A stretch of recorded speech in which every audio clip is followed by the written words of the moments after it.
el gobierno de Dina Boluarte creo que es un gobierno consciente de sus limitaciones y al mismo tiempo hay que reconocerlo muy hábil políticamente. Y estamos en este momento, ya estamos conectados, ¿no, señora Magariño? Vía Zoom con Julio Escapapietra y estamos también con Lucas Gersi. Estamos conectados con ambos ya. Perfecto. Nos escuchamos, está todo ok. Exitosa. Podemos empezar. Comencemos con Julio Escapapietra. Julio, ¿cuál es tu balance de lo que ha ocurrido en estos meses? ¿Cuál es tu apreciación? Creo que no me escucha Julio. Señora Magariño, no me está escuchando el señor Ahora Julio. sí. Ahora sí. Escucho, Nicolás, pero tenía que repetir la pregunta. ¿Qué piensas de estos primeros 6 meses de Dina Boluarte? ¿Cuál es tu apreciación? Como en todo, creo que hay aquí que caracterizar lo que tenemos entre manos, ¿no? Es un gobierno que surge producto de una crisis muy grave creada por la primera etapa del gobierno de Castillo, pero que tiene ciertos lazos de continuidad que preocupan, ¿no? Porque resulta que en la alianza de gobierno no tenemos una composición químicamente pura. Por ejemplo, yo me acabo de enterar que el señor, el dueño de Perú Libre, el señor Cerrón, tiene una presencia importantísima en ciertos ministerios y que ahora que parece que hay un cambio de gabinete, está empezando de vuelta una puja entre el Congreso y el gobierno para lograr tener posiciones predominantes ahí. Creo que hay una situación que tiene continuidad con Castillo en algunas cosas y en otras notables diferencias. Pero las notables diferencias van en un sentido que, en mi opinión, es muy limitante a la democracia y de la capacidad para resolver los problemas. No olvidemos, Nicolás, que el Perú está, y esto lo demuestra en estos últimos 6 meses, en una situación no solamente por la decisión política, sino en un avance de las bandas criminales que son absolutamente preocupantes, ¿no? Acá tenemos problemas de control territorial en algunas zonas de la selva del Perú de los productores de coca, pero sobre todo los narcos, no de los productores, de los narcos, ¿no? Y en segundo lugar, tenemos una intensísima actividad delictiva que no tiene precedentes. Exitosa. Peor que lo que viene el Dengue, que tampoco fue prevista por el gobierno, ¿no? Lo manejaba a tiempo. O sea, tenemos una situación de crisis muy agravada por la situación de seguridad que a mí realmente me parece el tema nacional prioritario. Y nadie le da mucha atención a eso. Así que se habla de un cambio de gabinete como una medida que yo creo que está demostrando que el gobierno empieza a sentir los efectos de la protesta, los efectos de las críticas, los efectos de también el mal humor en parte del Congreso, toda la gente más consciente que ve que el gobierno es también un riesgo, ¿no? Cosas positivas, bueno, que continúa pues un gobierno que tiene sucesión constitucional, ¿no? Y es casi lo único. Y creo que lo más grave es ignorar lo que ha ocurrido en el sur y no actuar en consecuencia con eso, con métodos totalmente democráticos, como es lo que se pide como una primera parte en el informe de la CIDH, que se nombre una comisión independiente que analice los sucesos del sur, porque en parte esto tiene que ver mucho con un resentimiento, con una angustia en sectores de la población que ven que estamos yendo por un camino básicamente autoritario, que interpretan al revés de lo que interpretamos quizás muchos aquí en Lima, lo que pasa con Castillo, ¿no? Tiene 39% de gente que cree que debe volver al poder, no sé si eso se habrá modificado en las próximas encuestas, pero eso dice la gente. Y eso es un tercio de la población, más de un tercio de la población, y eso preocupa, ¿no? En fin, yo el balance que veo es que han sostenido la parte económica más o menos, gracias al apoyo del Banco Central de Reserva. Creo que la situación de seguridad está inmanejable, ha empeorado no por este gobierno, ha empeorado los últimos 5 años al compás de la crisis política. Y en tercer lugar, yo la verdad es que no veo, ni desde el punto de vista legislativo del Congreso, ni desde el punto de vista de la actuación del Ejecutivo, acciones notables. Se nos fue Julio.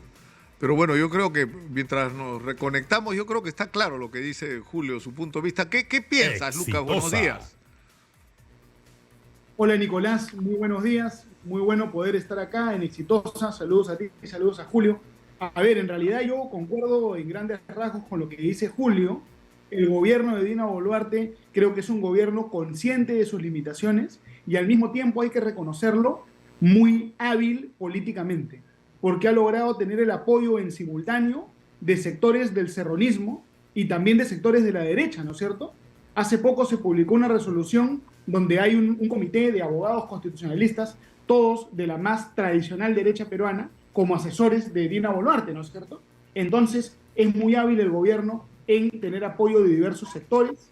De repente, un problema que tiene el gobierno también es la falta de transparencia. Esta elección, por ejemplo, del defensor del pueblo, que claramente la ha respaldado el gobierno, pero que no tiene mucha transparencia, no se sabe cómo se ha hecho bien este pacto. Entonces es un gobierno que intenta sobrevivir, que no plantea medidas radicales, es un gobierno constitucional, ¿no es cierto?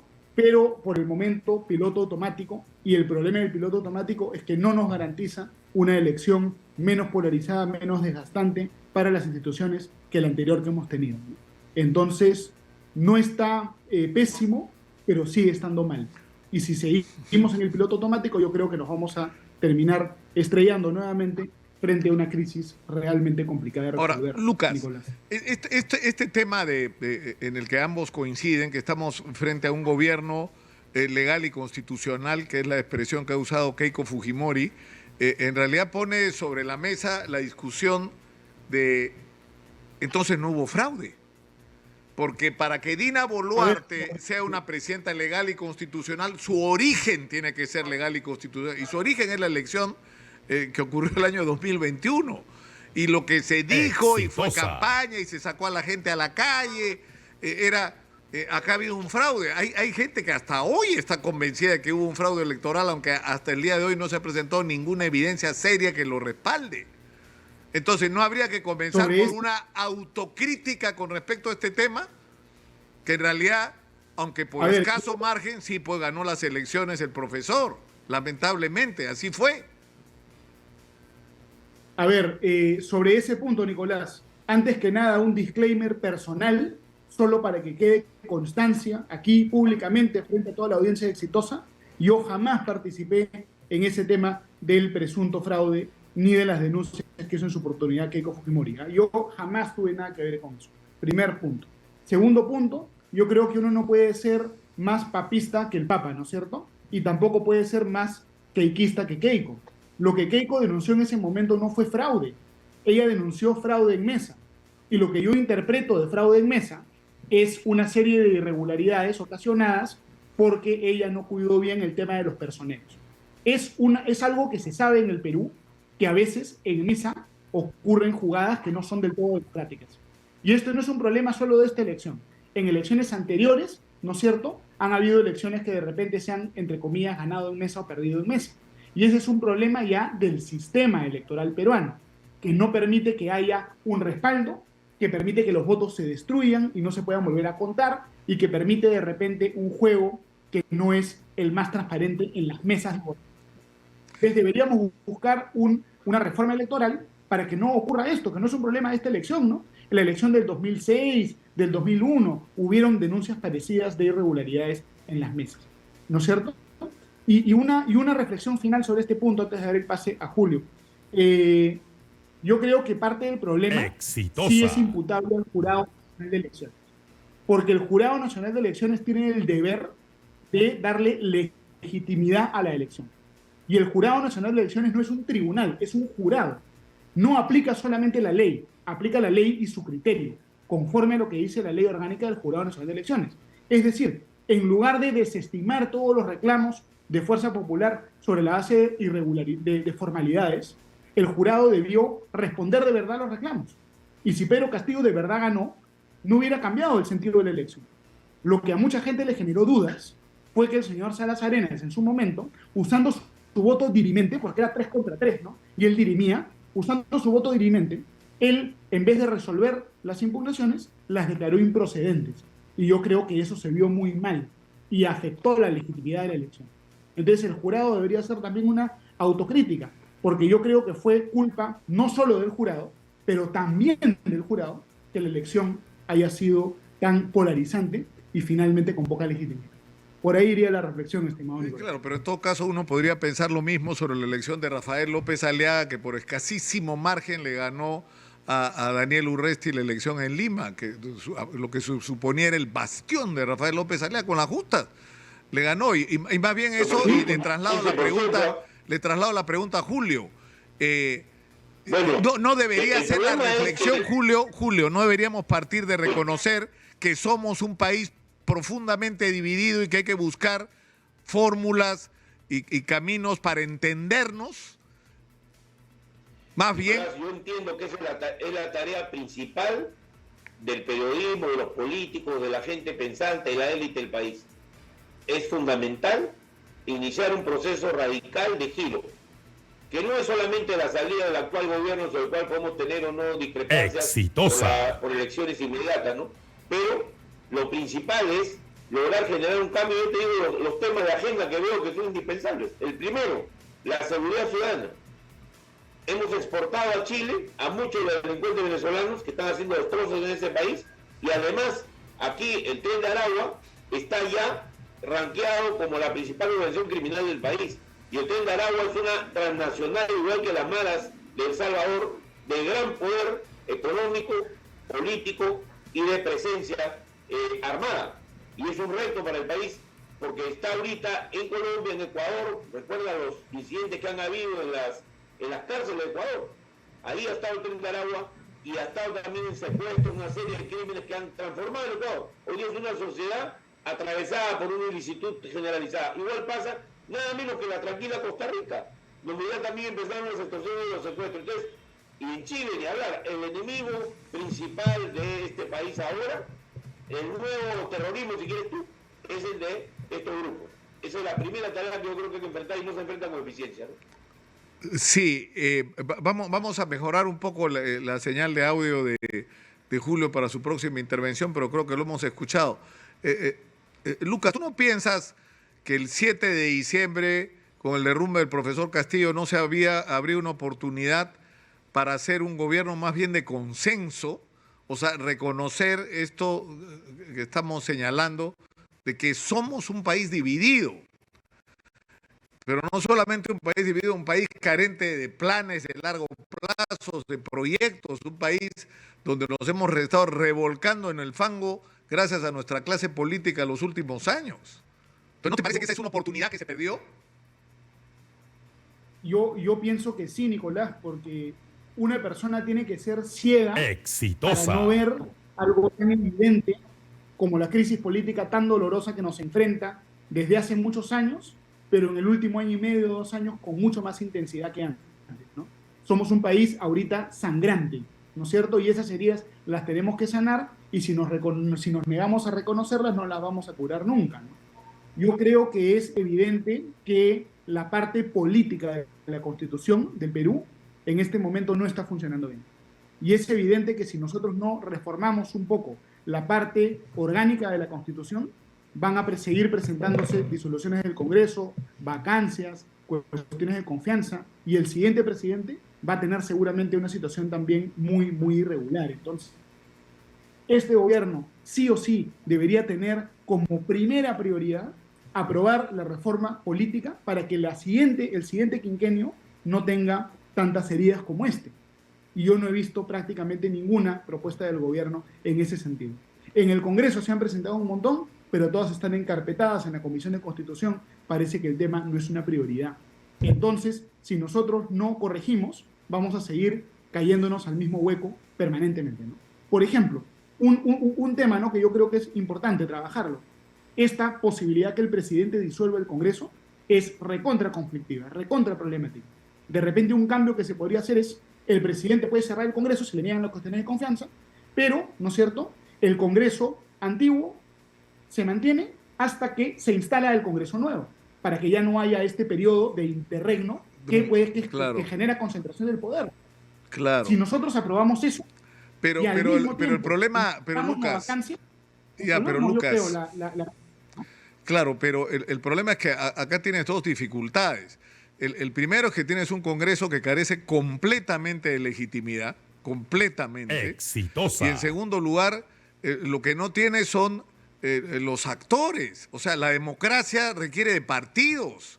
Y los partidos se supone que son instituciones que tienen idearios, que tienen planes de largo plazo, que tienen sueños compartidos, que tienen proyectos en común, que tienen...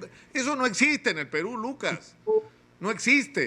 Entonces, estamos hablando de una democracia que en realidad en el Perú tiene pies de barro. Eso es lamentablemente cierto, ¿no? Lo que pasa es que en el Perú el sistema legal ha sido construido para dinamitar a los partidos. El sistema legal peruano en este momento genera que en la elección, en vez de haber 4 o 5 partidos, haya como 20 partidos. Y eso genera una situación de dispersión de voto, donde la mayor parte de la gente está en contra de los dos candidatos que pasan a segunda vuelta. Y eso es la gran tragedia del Perú, ¿no? Por ejemplo, en el Perú ahorita, si un partido político se junta con otro partido, a esos partidos que van en alianza los castigan, porque le suben la valla electoral. Lo lógico sería que si un partido se junta con otro, le bajen la valla para incentivar las alianzas. En el Perú no podemos tener 10 izquierdas o 10 derechas. Eso motiva que haya demagogos, no caudillos.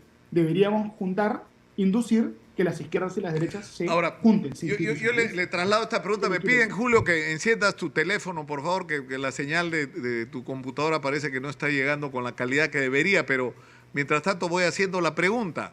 Nos olvidamos entonces del adelanto de elecciones. O sea, Dina Boluarte y el actual Congreso se van hasta el 2026, así como están las cosas. Julio. Creo que no me escucha, Julio. Pero bueno, Lucas, ¿tú qué dices? O sea, ¿se queda Dina Boluarte del Congreso hasta el 2026? ¿Ese es el, o te parece posible alguna fórmula, como proponen algunos, de adelanto de elecciones? Sobre ese tema hay un análisis, digamos, político y un análisis legal constitucional. El análisis político es que yo creo que a nadie le conviene de los actores políticos ahora de adelanto de elecciones. Dina no se va a querer ir, máxime si tiene una posible investigación penal encima, ¿no es cierto? Y los señores que están en el Congreso quieren estar en los curules hasta el último día. Entonces, consenso para que esta medida se apruebe no existe. Por otro lado, desde el punto de vista constitucional, también es cuestionable el tema del adelanto de elecciones, ¿no? Porque esta figura no está en la Constitución. Lo que te dice la Constitución es que se produce el adelanto de elecciones cuando hay vacancia o renuncia de presidente y vicepresidente, ¿no? Hay que tener cuidado de crear una figura que de repente hoy día nos puede parecer buena, pero que el día de mañana puede generar más inestabilidad, ¿no? Porque imaginemos que gane el siguiente presidente, sea el que sea Keiko Fujimori, sea Vladimir Cerrón, sea Porky, el presidente que sea, el que pierda va a decir adelanto de elecciones. Entonces eso puede convertirse en una figura que genere todavía más inestabilidad, ¿no? Y hay que tener cuidado de repente con eso. Yo creo que es mejor no hablar de esa figura, sino hablar de las figuras constitucionales, que en el caso sería la renuncia, la vacancia, otro tipo de figura. Yo pienso claro, lo único que podría activar el adelanto de elecciones es la vacancia presidencial acordada por el Congreso o la renuncia de Dina Boluarte. Son los dos únicos mecanismos realistas para que una elección se adelante en el Perú. Y está claro que ninguno de quienes depende de esta decisión tiene la menor voluntad de que esto sea así, ¿no? Quieren quedarse, tanto Dina por el Congreso, cada uno por sus razones. No sé si recuperamos el... Sí. Lucas, te escuchamos. No, sí, que Nicolás, yo también pienso que a veces nos molesta tanto, ¿no es cierto?, la clase política, que queremos ser como los revolucionarios franceses, ¿no? Poner la guillotina en la plaza. En el Perú todos estarían a favor de la guillotina, ¿no? Todos estamos con cólera hacia los políticos. Sin embargo, hay que tener cuidado porque adelanto de elecciones, una elección en este momento en el Perú, de repente sería con mucha polarización, de repente no se podría garantizar la seguridad ni siquiera de los candidatos. Yo creo que despacio que tengo prisa, ¿no? Si nosotros nos precipitamos, podemos ahondar la crisis. El Perú necesita un periodo para recuperar su economía, para aprobar reformas, ¿no es cierto? Y después, más ordenadamente, vamos... Claro, pero para eso el Congreso, para empezar, tendría que moderarse, ¿no? Y ser consciente de su poca legitimidad y de que no puede pretender cambiarlo todo. Con ese nivel de representatividad quieren desde salirse de la Corte Interamericana de Derechos Humanos, cambiar media constitución. O sea, no puedes hacerlo con ese nivel de legitimidad que tienes. Cuando tienes prácticamente 90% de desaprobación nacional, por un mínimo de responsabilidad con respecto al país, no puedes pretender tomar decisiones de esa trascendencia. No sé si ya tenemos el contacto con Julio Schiappa. No sé qué pasa, que no logramos conectar con Julio. Pero, ¿qué hacer, Lucas? ¿Qué hacer? O sea, hay un gravísimo problema de representación política en el Perú. El Congreso, con la justa, se representan a sí mismo y a sus empleados y a su gente más cercana. A eso representa el Congreso. Los partidos políticos están todos en crisis. Mira, el APRA, que inició con mucho entusiasmo porque había recuperado la inscripción, están ahí, ¿no? Pistola en mano, viendo quién tiene el control del local del partido. O sea, la izquierda está partida, como dicen algunos, retando las leyes de la física, ¿no? Eso de que el átomo es indivisible, ¿no? O sea, en la izquierda se divide, hay uno y no sé cómo hace para partirse en dos. Pero lo más grave es que más allá de las ideologías no hay proyectos, Lucas. No hay planes para el Perú. No existen, o sea, no existen ideas sobre qué país queremos construir. No hay un debate sobre eso. Nos revolcamos, como yo digo, en el fango cotidianamente, ¿no? Del insulto, del agravio, de la difamación, del ataque artero. O sea, eso es la política peruana. Y eso es lamentablemente el papel de algunos medios, ¿no? Ese es el papel de algunos medios. Estimular caemos esto. En el pesimismo. A ver, a veces caemos en el pesimismo, Nicolás, pero ¿cuántas veces acá hemos discutido alturadamente de temas de ideas, inclusive con personas que están en el otro extremo del espectro político, ¿no? Y además yo buenamente, siempre que puedo, intento generar los espacios de discusión política alturada, y hay un montón de gente que lo está haciendo. Entonces yo tengo fe, ¿no es cierto?, que nosotros podemos fortalecer el Estado de Derecho en el Perú, que pese a todos los golpes que ha recibido, está todavía vigente, y que yo creo que es más fuerte que el promedio de Estados de Derecho en la región. Entonces no hay que perder la fe tampoco. Tú vas a involucrar, bueno, ya eres un político, Lucas, más allá de que lo quieras o no, y de que te lo hayas propuesto o no. Tú vas a promover algún tipo de partido o algún tipo de alianza, algún tipo de movimiento que exprese lo que tú eres. Es decir, es un hombre, digamos, de derechas, liberal. ¿Eso se va a convertir en algún momento en un partido o en un movimiento, como lo fue el movimiento liberal de Libertad de Mario Vargas Llosa? Creo que muy probablemente sí, Nicolás, ¿no es cierto? Pero las cosas se hacen a su debido momento y las cosas se hacen bien, ¿no? A veces uno se vuelve individualista y con individualismo las cosas no avanzan bien, ¿no? Entonces yo en este momento estoy hablando con varias personas. Exitosa. Hay posibilidades de que se arme pues algún proyecto y yo seguramente voy a tener participación en eso, pero por el momento no puedo dar más detalles. Pero bueno, pero ya has dicho bastante. ¿Pero de qué estamos hablando? ¿De algo así como el movimiento Libertad Reloaded, como dicen los gringos? O sea, una segunda edición del movimiento Libertad. Es una posibilidad, ¿no? Corrigiendo los errores de la primera edición. Yo lo que pienso es que la maldición del Perú en este momento es la fragmentación electoral. Si tenemos 10 izquierdas y 10 derechas, el pueblo no sabe bien quiénes son los candidatos, se pueden infiltrar candidatos que son delincuentes, ¿no es cierto? Lo que debemos buscar es que hayan menos candidatos, que hayan frentes. Entonces, en este momento, la ilusión que yo tengo es que pueda haber un frente, ¿no es cierto?, liberal, pro mercado, y la gente de izquierda, desde acá los invito también, que se pongan a trabajar su frente, ¿no? Para que haya una izquierda un poco más democrática, que la facción predominante de la izquierda no sea la facción del 7 de diciembre del año pasado, ¿no?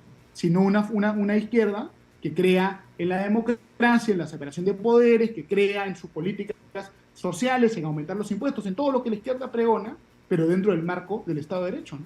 Y eso es lo que tenemos que construir. Y ojalá puedan armarse estos frentes. Vamos a ver. Creo que ya tenemos la conexión recuperada con Julio Escapapietra. Julio, de alguna manera, Lucas está anunciando la creación de un movimiento renovado, de derecha, liberal, una especie de nueva versión del movimiento Libertad. ¿Qué va a hacer la izquierda y el centro al que tú de alguna manera perteneces? Porque en realidad esa es la discusión, no es si se adelantan o no elecciones, es qué diablos hacemos con el Perú. ¿Y qué ofertas hay para no por qué individuo votar, sino hacia dónde llevar los destinos del país? No escuchamos a Julio, no sé qué pasa. No sé. Yo creo creo que nos vamos a ir a la pausa, si lo permiten nuestros invitados. Vamos a resolver este problema de comunicación, señora Magariño, y vamos a regresar con nuestros invitados, porque yo creo que hemos entrado a una discusión que es la que hace rato había que tener en el Perú. O sea, no se trata de adelantar o no las elecciones, se trata de qué vamos a hacer con el Perú, qué nos ofrecen hacer con el Perú, pero por favor, propónganos ideas, proyectos, alternativas y discutamos sobre eso, ¿no? Y sintonicemos con las necesidades de la gente y con las posibilidades enormes que tenemos. Estamos conectados vía Zoom con Lucas Gersi y con Julio Escapapietra. Ninguno de los dos necesita presentación y Lucas, lo que nos ha dicho en resumen, y yo creo que es lo más importante, es el anuncio de que de alguna manera se va a promover algo que podría parecerse mucho a lo que fue en su momento el movimiento Libertad corregido y modernizado. La pregunta, Julio, es qué va a ser el otro lado del espectro político nacional, es decir, la izquierda, la centroizquierda, ¿qué van a hacer? ¿Qué vas a hacer tú, Yo creo Julio? que hay aquí cosas que ya se están haciendo, ¿ah? Cuidado. Primero, hay un fuerte movimiento a favor del recojo de firmas para un referéndum que revoque, que dé salida a la situación política del país.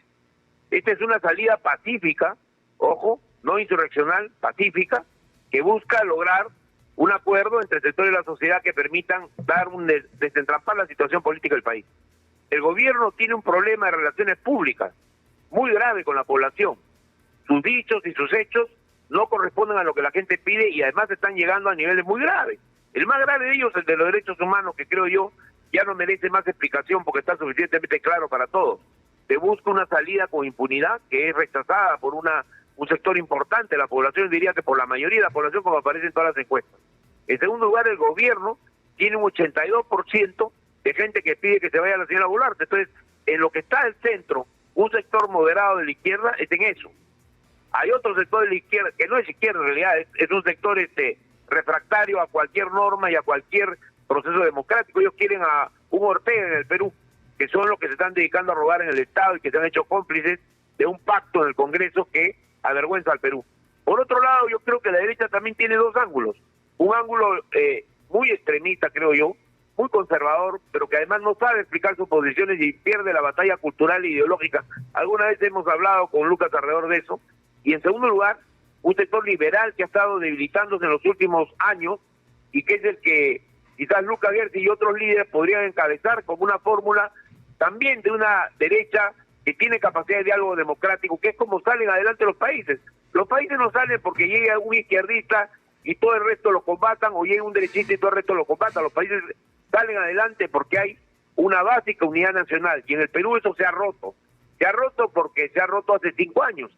Se ha roto el día que la señora, y ahí cometió la izquierda un grave error, la señora presidenta de Nuevo Perú no asume un rol frente al nuevo gobierno que se acerca de Pedro Pablo Kuczynski, y deja a Pedro Pablo Kuczynski en el aire sin ningún tipo de acuerdo, ni le exige nada. Y eso no es como se gobierna con pactos, con acuerdos, que no deben avergonzar a nada, porque ahí está de por medio el Perú.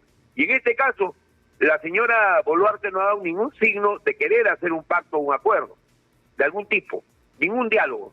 Y por lo tanto tenemos dos escenarios muy graves, ¿ah? Uno es, hay una marcha el 19 de junio y otro paro el 19 perdón, una es marcha el 19 de junio, que es ahorita, y otro paro el 19 de julio, lo cual abre una perspectiva de confrontación que puede ser muy grave, porque si el gobierno está dispuesto a enfrentarla de la misma manera, como acaba de decir el señor Angulo, que no te hace la mínima autocrítica, que se hizo en los casos de Puno y Juliaca, definitivamente el resultado no va a ser un resultado de paz ni tranquilidad, va a ser un resultado de confrontación y de probablemente caos que lleve a una situación muy grave. Los que somos amigos de la democracia y creemos que hay que hacer las cosas con más calma, estamos yendo por el lado del referéndum, y pronto va a ser anunciada una coalición democrática que va a agrupar a liberales de centro y gente de izquierda moderada que quiera participar en una alianza destinada a lograr una salida para los problemas del Perú, que, como dije, empieza por la seguridad ciudadana y probablemente terminen por la reforma electoral, ¿no? Claro, pero Julio, el problema que yo veo es este. Es decir, si pones el acento en un referéndum para adelantar las elecciones, ya adelantamos las elecciones, Julio. y te pregunto, no solamente por quién, ¿por qué vamos a votar? ¿Por repetir lo que ya vivimos? Es decir, por repetir un modelo que funciona en términos macroeconómicos, pero fíjate las brechas gigantescas que nos ha dejado. Es para corregir. O vamos a votar por un gobierno de izquierda de los niveles de ineficiencia y de corrupción como lo de Pedro Castillo. O sea, lo que necesitamos, pero Julio, necesitamos ideas, propuestas, ¿qué vamos a hacer con la minería, con la agricultura, con el turismo? Están discutiéndose, Nicolás, las ideas se están discutiendo. Yo creo que el primer problema que el Perú necesita es ir a una transición democrática. El Perú está ahorita en grave peligro.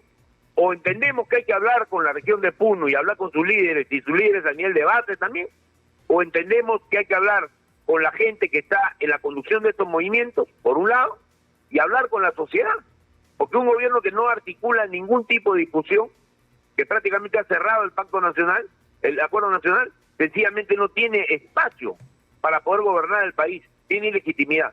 Y la salida del referéndum no es que sea una salida solamente pensada en términos de una sola ruta, está pensada como una forma de coalicionar a toda la democracia peruana en torno a una bandera. ¿Cuál bandera? La bandera de defender los valores democráticos que están arrasándose. No estamos ahorita en una situación de expansión de la democracia. Hay valores democráticos muy importantes que se expresan en las críticas que hay al defensor del pueblo, que se expresan en el intento de tomar la Junta Nacional de Justicia, que se expresan en el manejo que tiene la Fiscalía y que realmente son un regreso al golpe de Estado del 92, poco a poco, pasito a paso, como dicen los brasileros, a paso de candengue, uno por uno, y terminas en el infierno, ¿no? Ese es un poco el regreso al pasado que se está intentando en el país. Y yo creo que, y le doy bienvenida a cualquier opción liberal que también levante su voz.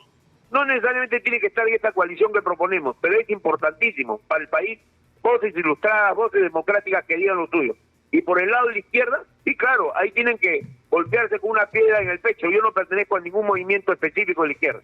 Deben golpearse el pecho. Y creo que la salida del país es una salida también en la cabeza, y romperse el cráneo, porque no deben ser suicidas, pero creo que hay realmente ejemplos por ambos lados. Yo creo que también el gobierno de López Aliaga, por ejemplo, está dando ejemplos, a mi juicio, de que no solo Castillo es ineficiente, ¿no? Sino que la ineficiencia es una especie de vicio nacional por la falta de pragmatismo político y pragmatismo técnico de los peruanos, ¿no? Para terminar, porque tenemos que terminar ya, una última pregunta para ti, Lucas.